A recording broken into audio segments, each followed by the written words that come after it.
আলু ভাজি ডাঁটা দিয়ে কাঁঠালের আটি দিয়ে, যতদিন কাঁঠাল থাকবে ততদিন কাঁঠালের আটি দিয়ে ডাঁটাটা রান্না হবে।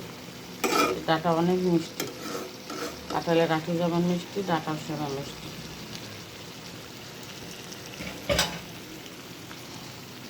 অনেক স্বাদ।